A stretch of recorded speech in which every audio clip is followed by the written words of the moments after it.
Good morning, everybody. I'm Steinberg, President Pro Tem of the California State Senate. I'm very pleased to be joined by my partner, the Speaker of the Assembly, John Pérez, who you will hear from in a moment, as well as a number of legislators and speakers. But I also want to publicly acknowledge some people here who aren't on the speaking rostrum but will be available immediately after our event here. Cesar Diaz, representing the State Building Trades Council.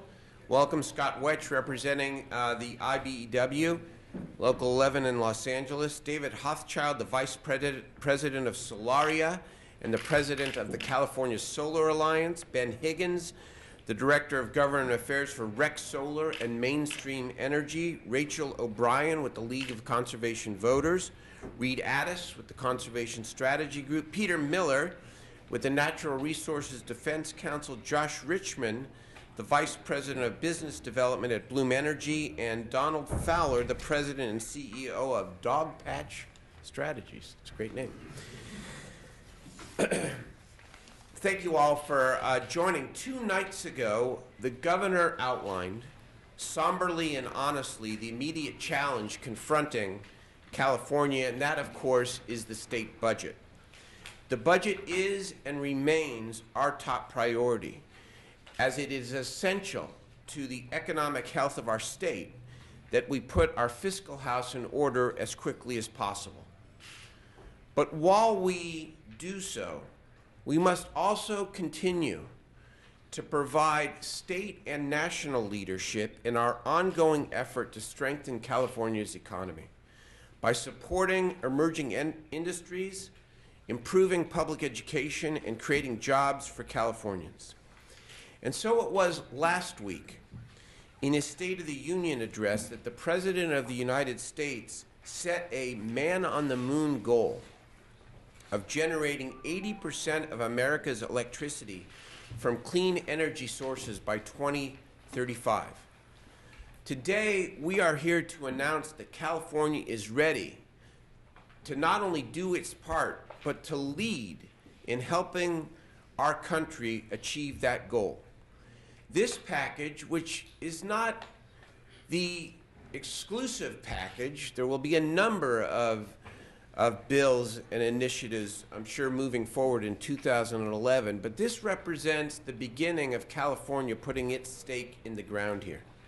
The package includes a proposal to require public and private energy providers to procure at least 33% of California's electricity from renewable resources, such as wind, solar, and geothermal by 2020. It includes a measure to eliminate bureaucratic red tape, the siting issue, expedite the siting and construction of renewable energy projects throughout California. It reforms our education system, begins to reform our education system by aligning high school curriculum with the jobs of today and tomorrow through grant funding to high schools to establish 90 green partnership academies so that thousands of young people have a path to graduate, to go on to higher education and or workplace training, and to get a high-wage job in our new economy. And the package provides economic incentives for small businesses to increase energy efficiency through loan guarantees that will allow them to invest in energy efficiency and renewable technology. We've set an ambitious goal of moving these 4 measures through the legislature and to the governor's desk as soon as possible.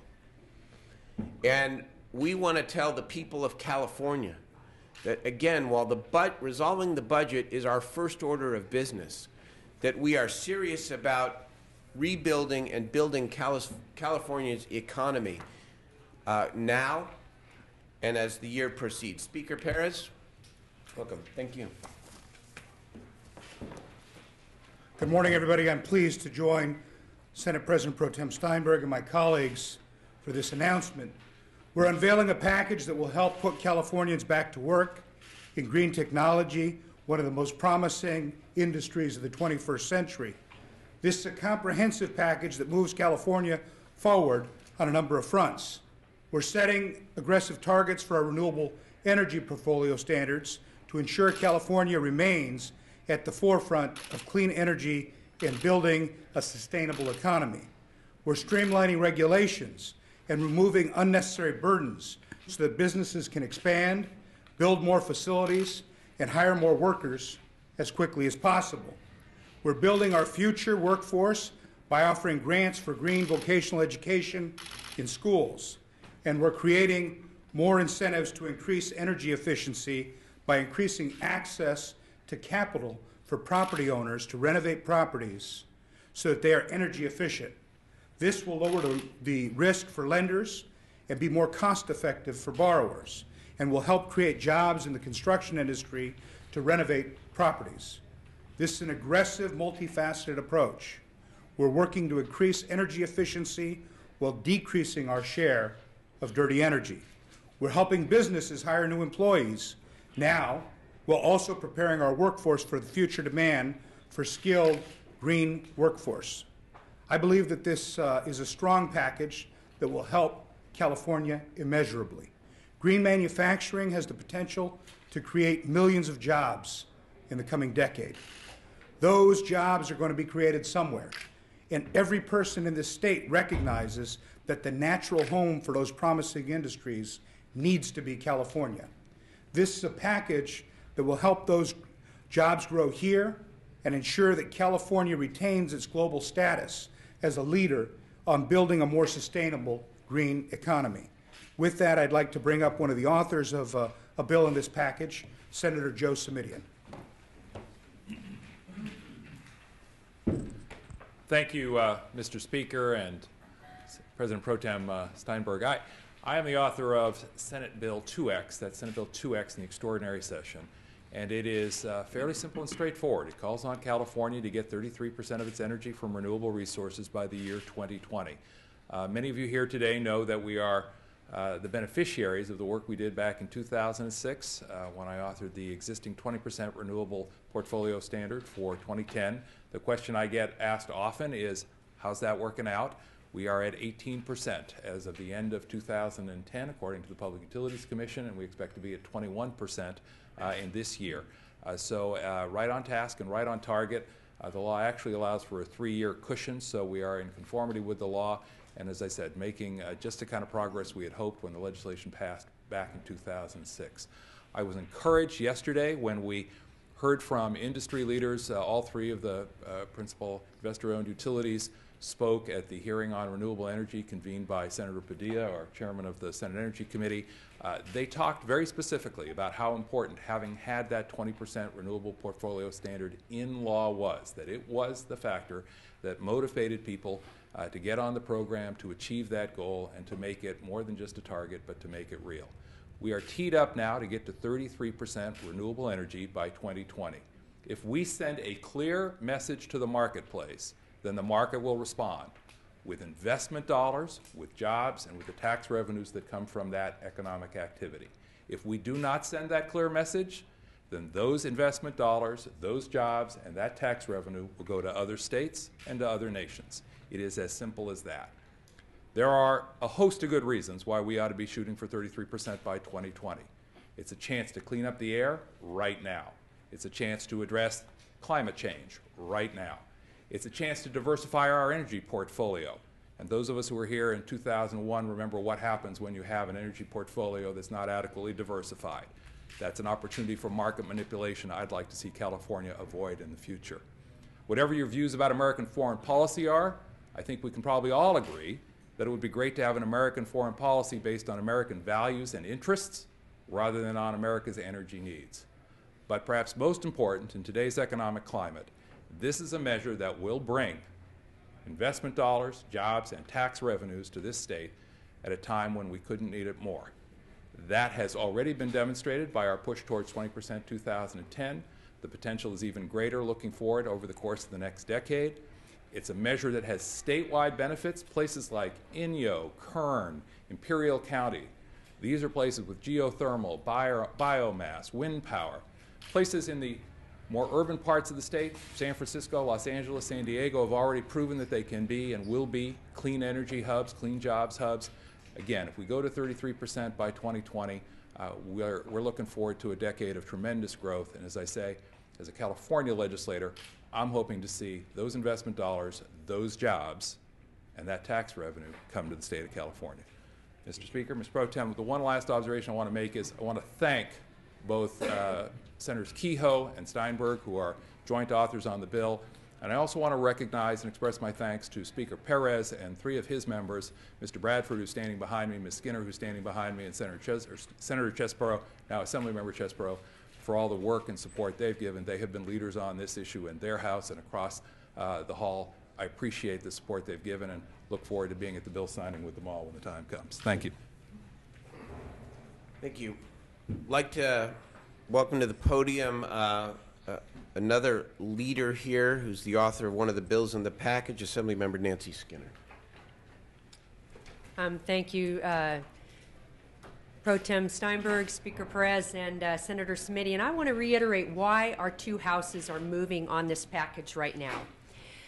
If you look at the data of what sectors there has been job growth in California since 2008, since our economy basically collapsed, and I'm meaning the global economy and U.S. economy, the job growth has been most significant in the areas of clean energy, clean tech, and the green job space. We have on the table in California federal stimulus money, recovery money, in both renewable energy and energy efficiency, which, if we move on this package now, will be matched by investment from the private sector, and which is at risk if we do not move. Because if we do not move, then potentially we're not sending the right signals to the private sector that we're serious, and that the investment the federal government has made and the companies that are involved in this space right now, who are building utility-scale renewable projects, who are upgrading our building stock, whether it's commercial buildings or residential buildings, who are upgrading those building stock to make them more energy efficient, those companies that have made that investment and who are posed right now to continue that growth and build these projects and put our construction workers, our tech workers, our utility workers, and a variety of workers up and down the state at work. This package is needed to send those right signals and to maximize that investment that we've received from the federal government.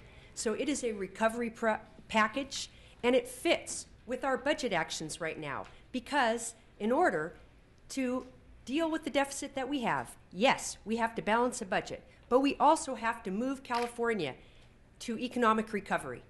And as our speaker focused last year, our budget was all about jobs and job growth in California. This package is part of the economic recovery as well as the budget actions that we'll take. So I thank you. Do I introduce the next? Yes, and let me introduce my colleague, Assemblymember Manuel Pérez, who also has a bill in this package. Thank you. Good morning, everyone. Thank you, Nancy. The 80th Assembly District is the southernmost district in California, comprised of the California-Mexico border regions of Imperial County and the eastern Coachella Valley. It is often described as the crown jewel of renewable resource regions in California. Imperial County and the East Coachella Valley are notable, not only for their prime geothermal sites, but also for some of the world's best solar, wind, and geothermal resources. My district has an ambitious vision for its future, one of vibrant regional and local economies directly tied to all aspects of the renewable energy industry, whether that be the development of utility-scale solar fields, green tech research and development, green and sustainable construction, or the manufacturing of green components and technologies. Now, as the chairman of the Assembly Committee on Jobs, Economic Development, and the Economy, I firmly believe we must improve conditions in this state to support business growth and job creation. I have long advocated for clean technology policies to be a centerpiece of the state's overall economic recovery efforts. The measure that I am pleased to be jointly authoring with my Assembly colleagues will expedite the siting of renewable solar, wind, and geothermal energy plants in California deserts while ensuring the protection of wildlife and their habitat. In addition, the legislation will direct California's environmental agencies to prepare regional conservation plans in the San Joaquin Valley to facilitate renewable energy development alongside environmental balance and integrity. At the same time, the legislation will provide aid to local county planning departments so that they may engage in the necessary planning to facilitate renewable energy development. Through our aggressive pursuit of the green-collar economy, we can shift the paradigm for business in California that reflects the opportunities of our global economy and is based on more sustainable practices. Under this paradigm, doing what's right for the environment is good for business, but also for our workers, our communities, and our climate. And at this time, I'd like to introduce Assemblymember Stephen Bradford as well. Thank you. As chair of the Utilities and Commerce Committee, we're committed to moving forth with not only a renewable energy portfolio, but also a diverse workforce and making sure that the jobs here in this green sector represent the diversity of California. So that is our commitment, and making sure that young folks throughout the state of California are trained to do these jobs, whether it's in solar, wind, or geothermal, or either the weatherization and of homes and businesses that are a clear part of this package as well. So we are focused on that. That's our commitment, and our colleagues have expressed and put a lot of work into moving this package forward. So I'm excited to be here today and lend my support and making sure that the jobs are sustainable, but most importantly, something that has not been mentioned, that we also have ratepayer protections, that we make sure that we move forth an agenda that makes sure that residents as well as the business community are protected as we move forward with this renewable portfolio. So thank you. Oh, and my colleague on the other side of the House, Senator Alex Padilla, Chair of the Utilities and Commerce Committee. Quite a lineup, huh? I'll just be brief. You know, a lot of what's being rolled out today may not be completely new, but certainly the timing couldn't be more urgent. The only thing I will add really is there really is not a disconnect between the state budget and the state economy. In fact, focusing on economic recovery for the state is the best way to solve our longer-term budget challenges. So yes, first and foremost, it's this current year's budget deficit that we'll need to tackle. But as we look at bright spots for economic growth, not just as far as the Dow is concerned, not just as far as tax receipts are concerned, but from the standpoint of job creation, putting Californians back to work, the clear bright spot in the landscape is the clean tech sector. We've laid some groundwork already. Last year, a precursor to Assemblymember Pérez's bill was the bill that sought to streamline the process for approval and siting of renewable power plants out in the Mojave Desert. And that, coupled with a clean tech manufacturing tax exemption that received overwhelming support in both the Assembly and the Senate on a bipartisan basis and was signed into law, has had already tangible benefits to those projects and to the state's coffers and our movement towards achieving the goals that we've laid out from an environmental standpoint. That is the foundation that we're seeking to build on, and I think with the new governor, who's even more knowledgeable, more supportive of not just talking the talk, but walking the walk, we're looking forward to a very, very productive session. And with that, let me turn it back over to the pro tem. Thank you very much. You've heard from the authors and the chairs of the committees. We want you to now hear from people who are on the ground actually translating these public policies into real jobs and real investment. And first is, he's noted as an investment manager here on the agenda, but he's much more than that. Tom Steyer has become a statewide leader, maybe the statewide leader in pushing the clean energy economy. And he's driven up today to speak to us for a few moments, and we're glad you're here. Thank you. Well, I am very pleased and proud to be here today because I was the co-chair of the No on 23 campaign, and what these senators and assembly people are putting into action are things that we strongly advocated and deeply believe. Let me say, today is a momentous day. It's Groundhog Day. And as I'm sure everyone is highly aware, Punxsutawney Phil did not see his shadow. And that means that we're going to go forward with an early spring, as in fact we are doing in California today, that we're not going to be going back into hibernation and we're going to keep going forward. In Prop 23, the no vote was the single largest vote in the United States. More people voted against Prop 23 than voted for any candidate anywhere or for any proposition anywhere. It was an extremely broad coalition. Every group, both parties, and more businesses were with us than were against us. And that coalition, which I believe is represented by the legislators behind me, is going to go forward. They're going to be Californians concerned for energy and jobs with the message that clean energy jobs go together, that is the thrust of what we're going to do. But right now, we're not by any means alone. There's a very simple reason that we won against Prop 23, and that is Californians are very smart. Americans are smart. They understand that changing this energy economy is not a small thing. With all respect to the President Pro Tem and, in fact, the President, this is not like the moonshot. It's nice to think that we are going to do some technological things and that's the size of it. But this is much, much bigger than putting a man on the moon. This is something where we're trying to irrevocably change the way we create and use energy in the United States. That is something that is going to touch everyone's lives on a daily basis and on a profound basis. So that had, in fact, President Obama been working on the No on 23 campaign, we would have forced him to take that reference out. California is the leader in clean energy. We get 7 out of the 10 top companies are here, 60% of the venture capital, 5 times the next state in terms of venture capital money. And there's an amazing amount of momentum behind this. I'm very excited about what these legislators are doing. I really congratulate them. I look forward to what the governor's going to do. There are a lot of people who are very excited about this, but it's not going to be simple for this to work well. There are 2 things that have to happen for us to complete this task. One is California has to succeed. Everyone is going to be watching us. We're going to be the test case. And in fact, the kinds of policies that these legislators are trying to pass are critical for us to be able to get the private sector going, to create the businesses, to create the jobs, and to show the country and the world that this can be done. I honestly believe that is what is at stake here. I think that this is a fantastic first step. I'm very proud that we are doing this.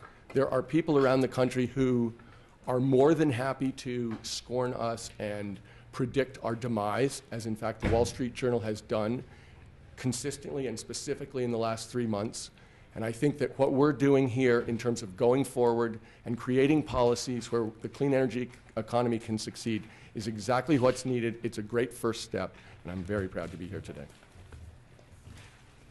Thank you very much, Tom. What I meant to say is it's as big as sending a man or a woman to Jupiter, not the moon. That was the reference.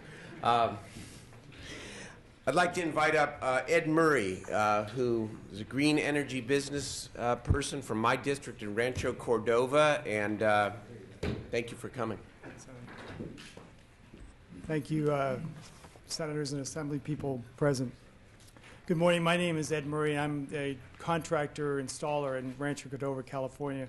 I employ about 30 people in the renewable industry, specifically for solar panels on the roof. I wanted to thank the star-studded cast that I have behind me here. It's pretty impressive that these people came out and they're forward-thinking and that they want to further California's commitment to clean energy and place California as the leader in clean energy in not only in the country but also the world.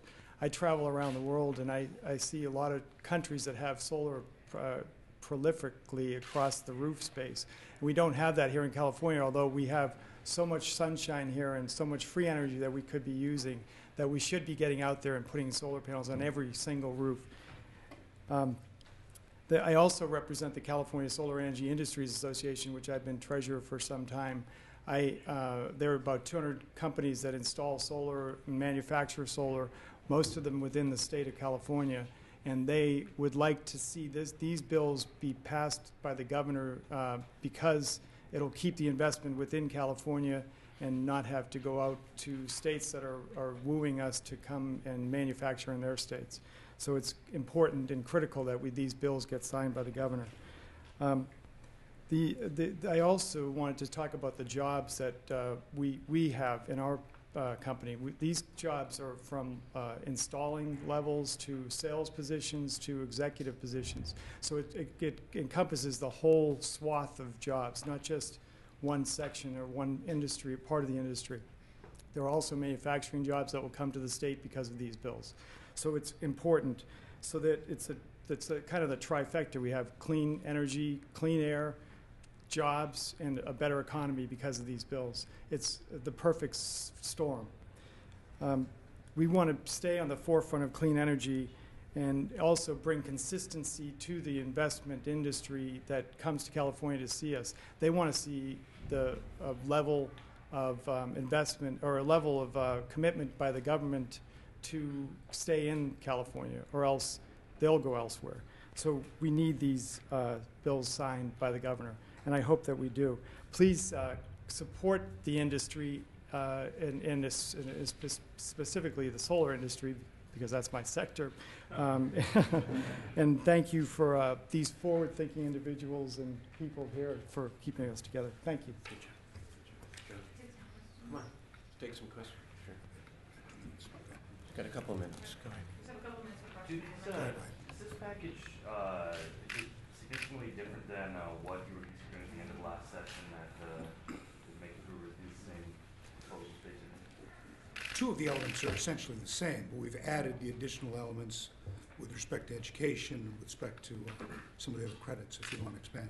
Yeah, it's essentially the same. You know, Governor Schwarzenegger vetoed a couple of these bills last year, and obviously with the start of a new session and a new governor, we wanted to not only highlight these, but commit to pushing these early in the session so that, again, we show the people of California and that we're serious about job creation and that we actually do everything we can in our power to help improve this economy. Mr. Speaker, could you talk about the agenda for the year? I'm wondering if you're planning on holding hearings on why so many health insurance companies like Blue Shield are raising rates. Blue Shield as high as 59%. We absolutely are. I think you see our health committee already starting down that process. It's also a cooperative process with the insurance commissioner who's taken this on head-on, who's been able to stave off the implementation of those increases. What you'll see this year is an absolute focus on oversight, both within the functions of government and the issues that we see playing out as you've addressed with respect to health care. I had a question for Senator Simitian, please. Joe, how is this different, or why do we need a statute, given that the air board's already moving in this direction? Well, it's a complicated answer, but the short version is that by executive order, the previous governor, Governor Schwarzenegger, cannot create or make law. An executive order can be a useful tool, but it simply does not have the force of law. If the 33% standard is not in statute, then there is no certainty that California means what it says with respect to 33% by 2020. Some of the private sector investors who are here, and I hope they'll sort of raise their hands, and folks in this industry so that you can talk to them afterwards, will tell you they're already hearing from capital markets across the country, whether it's the Sand Hill Corridor in my district or East Coast investors, that given this ambiguity about California's commitment to 33%, they're having trouble funding projects. That's why, as the Pro Tem and the Speaker have said, it's important that we move quickly to put this into statute so that the marketplace is clear about 33% by 2020. There are further difficulties just on a technical level with the fact that AB 32, the Global Warming Solutions Act, specifically prohibits various agencies of state government from implementing AB 32 by taking on the responsibilities of other agencies or entities. That includes the PUC. There's a further difficulty in that the existing law on the books with respect to 20% by 2010, that's SB 107 of 2006, which I authored, prohibits the PUC from requiring anyone to get more than 20%. So we've got companies out there right now who are saying, hang on just a second, existing law says 20% cannot be exceeded. You can't order me to do more than that pursuant to the existing law. We've got others out there who are making the case that the ARB doesn't have the authority to move forward. We've got capital markets who say, could you all sort this out in California, send us a clear message, and then the dollars will flow and the jobs will flow as well. Mr. Speaker, I need to follow up with you. Are you going to be able to be fair on those hearings, considering that Blue Shield, actually, be fair on those hearings because Blue Shield held a fundraiser for you on January 25th at the kitchen, $100,000? First of all, yes, we can be fair, and it's not only the Assembly's role in doing this oversight, but the Senate's role. The Senate is never going to abdicate its authority to the Assembly. Both houses of the legislature, as well, right? Both houses of the legislature, as well as I said, the insurance commissioner, are actively engaged in that oversight, and I think you're going to see a very thorough discussion. Mr. Speaker, Pro Tem Steinberg. Yeah, and I want to back the speaker up on that.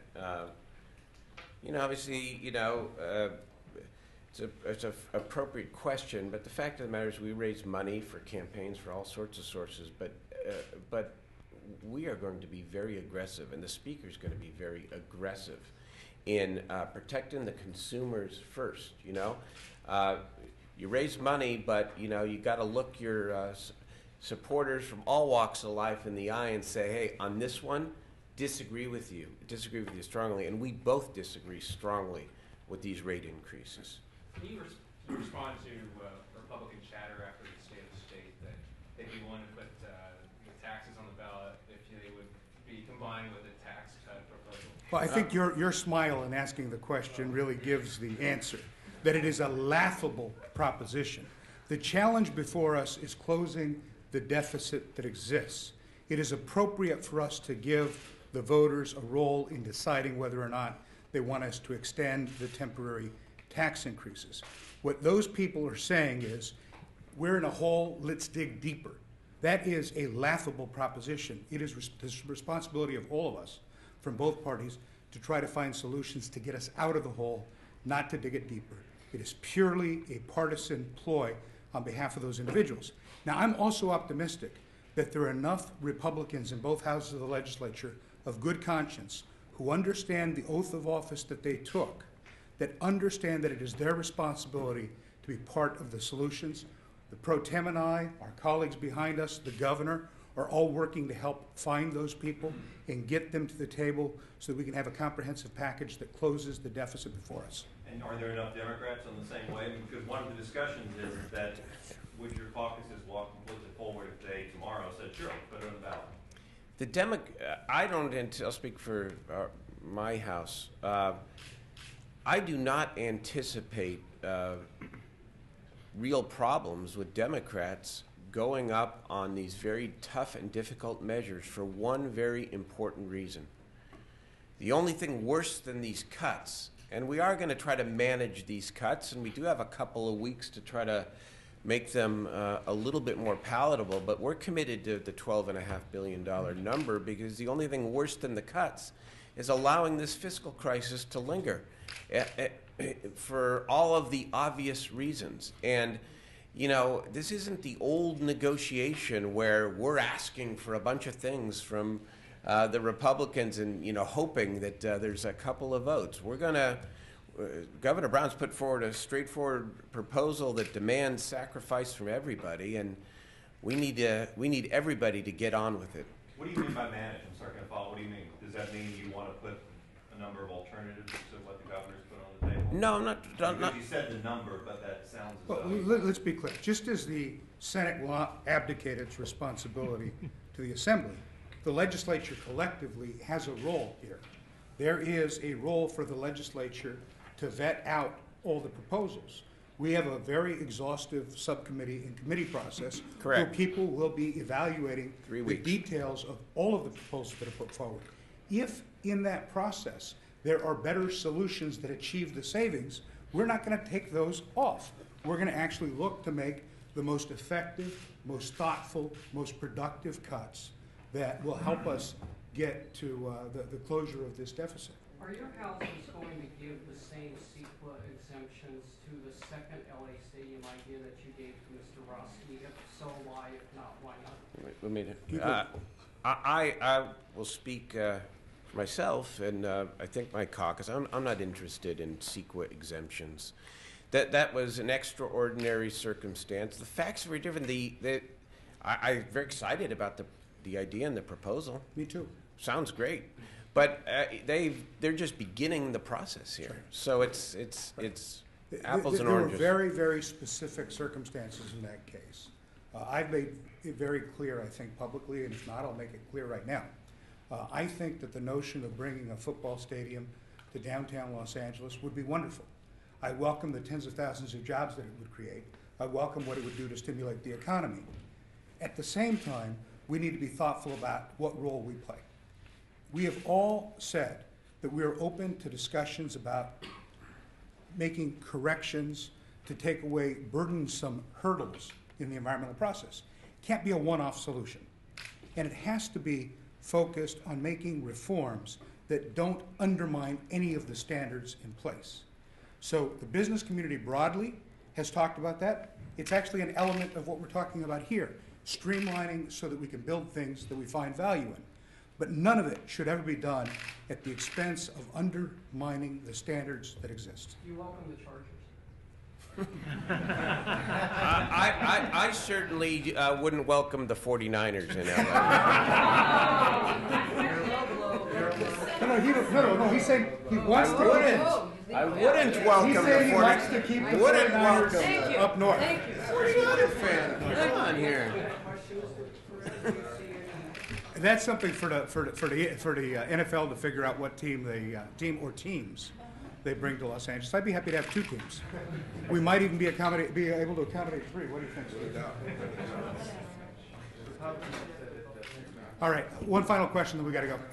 The Republicans are saying that pension reform is one of their biggest requirements on taxes. Do you have anything in the works? You know, that we've heard that alluded to, but we haven't seen any proposals, and I think that's really part of the issue here. I said to John Myers that night of the State of the State about, their first step is to put pen to paper here, for them to put pen to paper and to actually come forward with some reasonable ideas. And to expand on that, let's be clear. It is their obligation as members of the legislature to come up with solutions.